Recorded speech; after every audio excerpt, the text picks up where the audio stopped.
Merci d'être resté pour le docteur. Des mains qui tremblent, une voix mal assurée, le rouge aux joues. La timidité est souvent vécue comme un handicap pour les personnes qui en souffrent.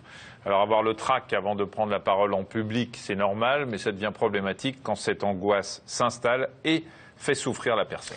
Comment surmonter cette appréhension? Quand la timidité devient-elle maladive? Quels sont les traitements possibles pour répondre? Andrea nous dit, on dit souvent que le théâtre aide à vaincre la timidité. On va avoir un reportage, puis après, vous pourrez poser plein de questions, si vous voulez. Je verrai.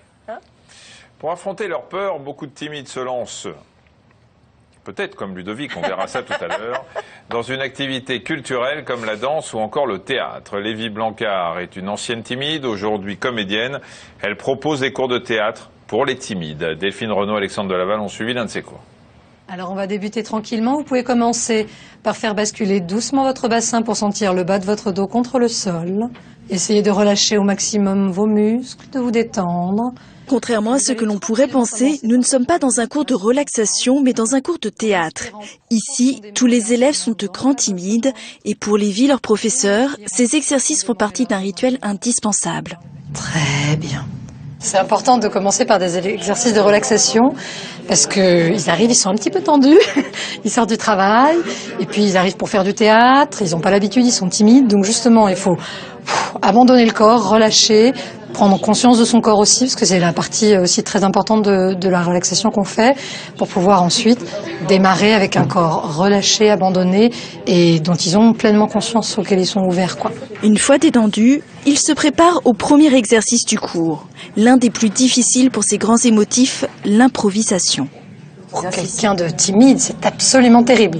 C'est un exercice extrêmement difficile. Les premières fois, ils arrivent comme ça, tout gênés, tout stressés. Et au fur et à mesure qu'ils y prennent du plaisir, effectivement, il y a plus ce genre de tension dans le corps et ça se passe en général assez bien. T'en penses quoi de ce qu'elle nous a demandé? C'est toujours la même chose. T'as vu comment c'est dur? Ouais, moi je sais pas comment je vais faire. Hein. Non, Franchement, elle nous fait toujours des plans comme ça et c'est toujours super galère pour trouver... Mais carrément, et puis à chaque fois c'est au dernier moment, quoi. Quand je suis en groupe avec plus de 5-10 personnes ou que je dois parler devant quelqu'un, c'est super compliqué. Donc j'avais besoin d'acquérir une aisance au niveau de mon parler et puis au niveau gestuel, parce que je me sens très maladroite. Donc c'était un défi au départ et maintenant c'est un plaisir en fait de les faire. Très bien. Il y en a qui ont débuté, qui arrivaient à peine à porter la voix, donc on les entendait pas. Donc déjà, c'est la première problématique pour un timide, et puis pour quelqu'un en général qui veut faire passer un message. Je les entends tous maintenant. Et n'oblige pas à te pousser dehors. Non. Mais comme je suis une raffinée, moi, je te prie de me répéter encore une fois d'aller dans le jardin. Arriver à placer leur voix, à se sentir mieux dans leur corps, des bénéfices dont ils tirent avantage en dehors du théâtre dans leurs activités quotidiennes. Quand je dois présenter des choses à l'oral, parce que je fais des études d'histoire, en exposé, c'est beaucoup plus simple, après avoir fait les cours de théâtre, d'arriver à s'exprimer, même si ça n'enlève pas le stress. On arrive à dépasser en tout cas les appréhensions.